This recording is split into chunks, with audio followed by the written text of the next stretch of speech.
في ليلة 24 من فبراير عام 2022 خرج الرئيس فلاديمير بوتين للعالم ليعلن إطلاق عملية أسماها بالعملية الخاصة في أوكرانيا، لكن بعد ساعات تحولت تلك العملية إلى حرب شاملة في أوكرانيا، فقد طرق الروس أبواب العاصمة كييف وحاصروا المدن الكبرى في البلاد. حرب قال بوتين أنه أجبر عليها وأن لها أسبابا كثر، أما عن أهدافها فيأتي على رأسها اجتثاث ما وصفهم بوتين بالنازيين الجدد، وذلك من أجل إنقاذ الروس والأوكرانيين على حد قوله. وخلال الأيام التالية كرر بوتين ذكر اسم النازيين الجدد، مؤكدا أنهم يقاتلون جنبا إلى جنب مع الجيش الأوكراني، كما وجه سلسلة من الاتهامات ضد القوات الأوكرانية. تكرار ذكر مسمى النازيين الجدد وحديثه عن قتالهم في دونباس كله كان يشير فيه إلى مقاتلي كتيبة آزوف. فمن هم؟ وما هي أهدافهم؟ وهل حقا هم النازيون في أوكرانيا؟ متطرفون ومتعصبون، وتواجدهم لا يقتصر على أوكرانيا. قصة آزوف تعود للعام 2014، وذلك عندما دعمت روسيا مجموعات انفصالية على الحدود الأوكرانية الروسية، ومن ثم غزت شبه جزيرة القرم الأوكرانية. اجتمعت مجموعة من مشجعي كرة القدم المتطرفين ليقرروا قتال الروس والانفصاليين، وأعلن في مايو من ذات العام تأسيس الكتيبة، وذلك في مدينة ماريوبول على ساحل بحر آزوف، والذي استمدت الكتيبة اسمها منه.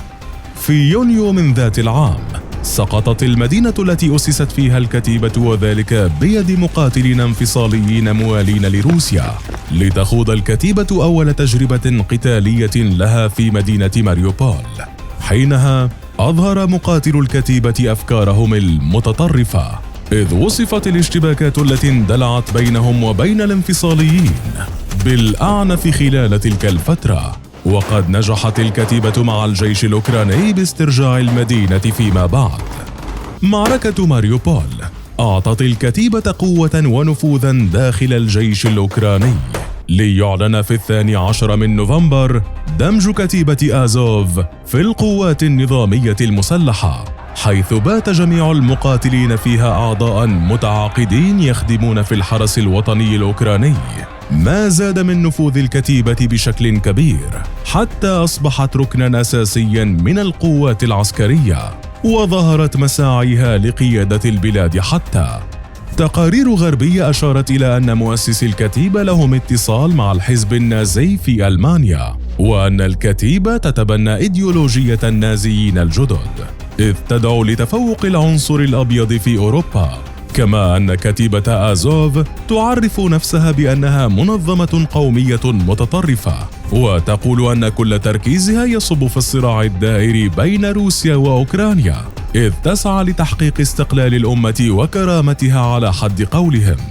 وخلال الحرب الروسية الأوكرانية في العام 2014 اتهمت الكتيبة بارتكاب جرائم حرب في المناطق الانفصالية، وطالب أعضاء في الكونغرس الأمريكي تصنيفها كمنظمة إرهابية دولية، لكن ذلك لم يحدث على الرغم من رفض الولايات المتحدة التدريب المشترك مع كتيبة آزوف قبل دمجها في الجيش الأوكراني.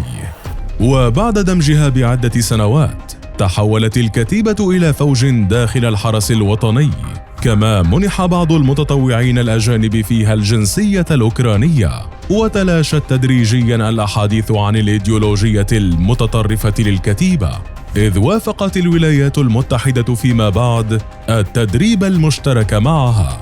واليوم وعقب الغزو الروسي الأوكراني تقول التقارير أن مئات الأشخاص القادمين من مختلف الدول الأوروبية إلى أوكرانيا انضموا لكتيبة آزوف لقتال القوات الروسية، مشيرة إلى ارتفاع تعداد الكتيبة بشكل كبير خلال الغزو، كما أنها تتمركز اليوم في إحدى أكثر الجبهات سخونة في أوكرانيا، وهي مدينة ماريوبول الساحلية التي تحاول روسيا السيطرة عليها منذ انطلاق الحرب، فيما تسببت الكتيبة بموجة غضب واسعة على وسائل التواصل الاجتماعي، بعدما نشر حساب الحرس الوطني الأوكراني فيديو لأحد مقاتلي آزوف وهو يقوم بغمس الرصاص في دهن الخنزير، موجها رسالة للمقاتلين الشيشان المسلمين الذين يحاربون مع القوات الروسية.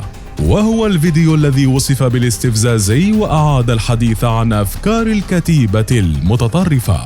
فهل كان بوتين محقا في سعيه لاجتثاث النازيين؟ أم أن الكتيبة لا تمثل أوكرانيا كلها؟